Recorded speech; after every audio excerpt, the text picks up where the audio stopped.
ఓం శ్రీ సాయిరామ్. సాయి బంధువులారా, ఆత్మస్వరూపులారా, ప్రేమస్వరూపులారా, అందరికీ నమస్కారం అండి. గురు పౌర్ణమి వస్తుంది. గురు పౌర్ణమి అనగా వ్యాస పూర్ణిమ. కానీ గురు పౌర్ణమి అంటే ఈనాడు సాయిబాబా గారికి మాత్రమే వారి మందిరాలలో గురు పౌర్ణమి వేడుకలు రంగరంగ వైభవంగా జరుగుతాయి. అసలు ఒకప్పుడు గురు పౌర్ణమి అంటే మనలాంటి వాళ్ళకు కూడా తెలియదు, అసలు అదొక పండగ ఉంటుందని తెలియదు. ఎక్కడో గురు సంప్రదాయాల్లో ఉన్నవారికి పీఠాలలో, మఠాలలో, ఆశ్రమాలలో ఉన్నవారికి మాత్రమే తెలిసిన పండుగ గురు పౌర్ణమి. కానీ సాయిబాబా గారు వచ్చిన తర్వాత గురువుగా వారు బాగా విశ్వవ్యాప్తము కావడం వల్ల సాయిబాబా గారు స్వయంగా గురు పౌర్ణమి రోజు ఒక స్తంభాన్ని చూపించి, ఈరోజు గురు పౌర్ణమి, దీన్ని పూజించుకోండి, గురు పూజ తప్పకుండా చేయాలి, గురువును పూజించడం గురు పౌర్ణమి రోజు చాలా చాలా మంచిది, అది మన సంప్రదాయం అని చెప్పడం వల్ల వాళ్ళందరూ కూడా బాబాని తమ గురువుగా భావిస్తున్నారు. కాబట్టి ఆయన్ని ఆ రోజు పూజించుకున్నారు.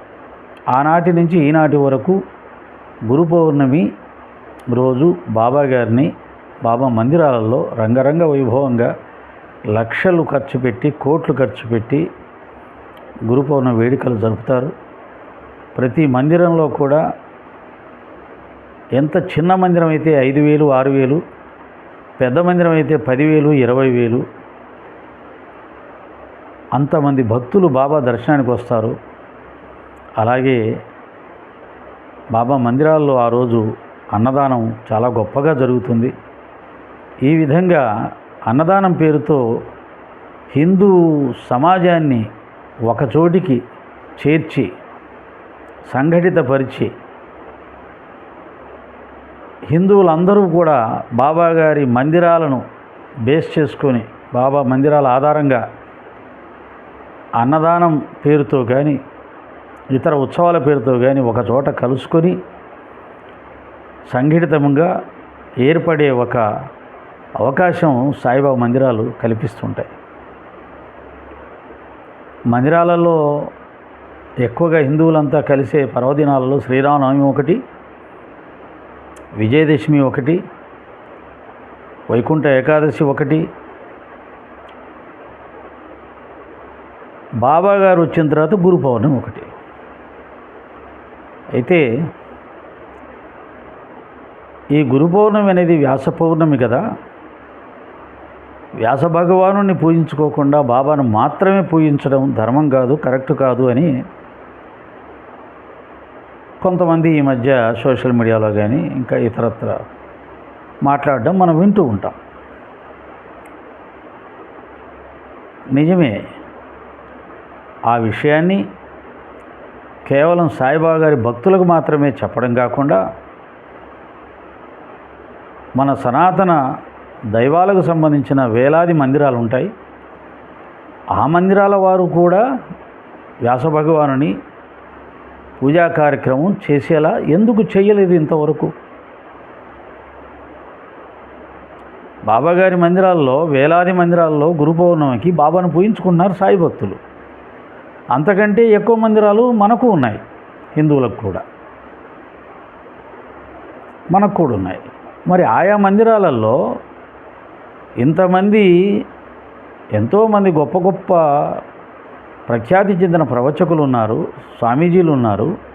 వీళ్ళందరూ కూడా మన హైందవ దేవీ దేవతల మందిరాలలో గురు పూర్ణిమ ఉత్సవాన్ని, వ్యాస పూర్ణిమ ఉత్సవంగా వ్యాస భగవాన్ని అన్ని మందిరాల్లో తప్పకుండా జరపాలి వ్యాస పూర్ణిమను అని పబ్లిక్ స్టేట్మెంటు ఇంతమంది స్వామీజీలు, ఇంతమంది ప్రవచకులు ఉన్నారు. ఎందుకు ఇవ్వకూడదు? వారి చేత ఎందుకు ఇప్పించకూడదు? వారి మాట సమాజంలో పాటించే వాళ్ళు ఉన్నారు ఎంతోమంది, లక్షలాది మంది. కాబట్టి ఆ ప్రయత్నాన్ని గట్టిగా చెయ్యండి. బాబాగారి మందిరాల్లో బాబాగారి భక్తులు బాబాగారిని గురువుగా పూజించుకుంటారు. ఆయా మందిరాల్లో కూడా వ్యాస భగవాన్ని పెట్టుకొని పూజించుకోమని కూడా చెప్పొచ్చు. మనం ఆ యొక్క ఏమంటారు దాన్ని, ఆ సూచన అనేది అందరికీ చేరేలాగా సాయిబాబా గారి మందిరాల్లో కూడా వ్యాస భగవాన్ని వ్యాస పూర్ణిమను జరుపుకోవాలి. అలా కమిటీలు, మందిర కమిటీలు, నిర్వాహకులు అలా చర్యలు తీసుకోవాలని ఎందుకు మనం విజ్ఞప్తి చేయకూడదు?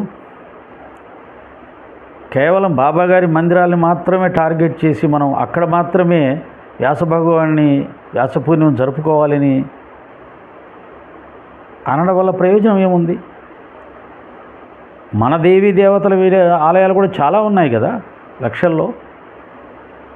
వాటిల్లో కూడా వ్యాస పూర్ణిమని తప్పకుండా జరుపుకోవాలి అని చెప్పి స్వామీజీల చేత, ప్రవచకుల చేత, టీవీ ఛానల్స్లో ఎందుకు ప్రచారం చేయకూడదు?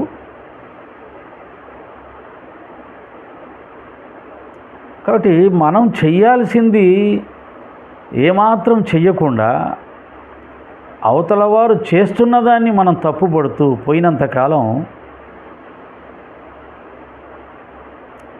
హిందూ ధర్మం, హిందూ మత సిద్ధాంతాలు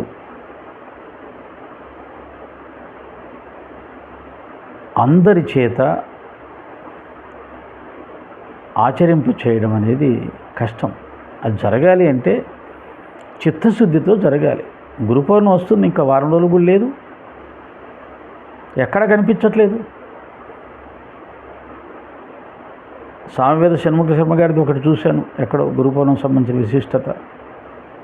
ఆయన ఎక్కడ బాగా కష్టపడుతున్నారు. చాలామంది ఉన్నారు కదా మనకు గొప్ప ప్రవచకులు, వారి దగ్గరికి వెళ్ళండి, వారి దగ్గర ఇంటర్వ్యూలు తీసుకోండి. గురు పౌర్ణమి ఎలా జరపాలి, దాని యొక్క విశిష్టత ఏమిటి మీరు చెప్పండి. మీలాంటి మహానుభావులు చెప్తే అది ఆచరించబడుతుందని. అలాగే ప్రచార మాధ్యమాలను ఉపయోగించుకోండి, ప్రింట్ మీడియాను ఉపయోగించుకోండి. గురు పౌర్ణమి అంటే బాబానేనా అని చెప్పి బాబా మీద పడి మనము బాధపడే కంటే మన మందిరాల్లో జరుపుకోవచ్చు. లక్షలాది మందిరాలు ఉన్నాయి మనకు, మనం జరిపి ఆచరించి చూపిద్దాం. అలాగే సాయిబాబా మందిరాల వారికి కూడా విజ్ఞప్తి చేద్దాం. సాయిబాబా గారి మందిరాల్లో కూడా వ్యాస పూర్ణిమ జరుపుకోండి అని చెప్పి ఫ్రెండ్లీగా, స్నేహపూర్వకంగా చెబితే ఎన్ని అద్భుతాలైనా సాధించవచ్చు. అలా కాకుండా వారిని రెచ్చగొట్టి, వారిని అవమానించి, వారిని భయపెట్టి, మీరు ఇలా చేస్తారా చేయకపోతే మీ సంగతి తేలుస్తామంటే చేస్తారా? చెయ్యాలని ఉన్నా చెయ్యరు. చేయకపోతే మనం చేయగలిగింది ఏం లేదు. కాబట్టి మార్పు రావాలి, మంచి జరగాలి, మన ఆచార సంప్రదాయాలు వెలుగులోకి రావాలి, అందరూ ఆచరించేలా చెయ్యాలి అనుకుంటే అందరినీ కలుపుకొని వెళ్తే సాధ్యమవుతుంది. కానీ రెచ్చగొడుతూ, అవమానిస్తూ ముందుకు వెళ్తే అది వ్యతిరేకమైన ఫలితం ఇస్తుంది అని మొదటి నుంచి చెప్తున్నాను, మళ్ళీ చెప్తున్నాను. గురు పౌర్ణమికి సనాతన ధర్మ పరిరక్షకులందరూ కూడా వ్యాస పూర్ణిమ అన్ని మందిరాలలో, మన హైందవ మందిరాలలో, షిరిడి సాయిబాబా గారి మందిరాలు, మళ్ళీ షిరిడి సాయిబాబా మందిరం హైందవ మందిరం కాదని కాదు, మీ భావనలు అలా ఉంది కాబట్టి మీ భావనను బట్టి చెప్తున్నా. షిరిడి సాయిబాబా గారి మందిరాలు కూడా హైందవ మందిరాలే, కానీ మీరు వేరు చేశారు కాబట్టి మీ భావనతో, మీ ఉద్దేశంతో చెప్తున్నా. అక్కడ కూడా వ్యాస పూర్ణిమ, గురు పౌర్ణమిని వ్యాస పూర్ణిమగా బాబాగారితో పాటు వ్యాస భగవాన్ని కూడా పూజించుకుంటే మంచిది, అలా చెయ్యండి సాయి మందిరాల వారు కూడా అని చెబితే చెయ్యి కలిపి ముందుకు సాగే అవకాశం ఉంటుంది. మీరు సాయిబాబా గారి మందిరాలని దర్గాలని, బాబా ముస్లిం అని అనుకుంటూ పోవడం వల్ల మన సనాతన ధర్మం బలపడాల్సింది పోయి బలహీనపడుతుంది. కాబట్టి గురు పౌర్ణమికి సంబంధించినటువంటి గురు పౌర్ణమి మీద మరింత శ్రద్ధ వహించి అన్ని మందిరాలలో వ్యాస పూర్ణిమ జరిగేలాగా ఈ సనాతన ధర్మ పరిరక్షకులుగా చెప్పబడుతున్నటువంటి యువకులందరూ కూడా గట్టిగా ప్రచారం చేయమని కోరుతున్నాను. సాయిరాం.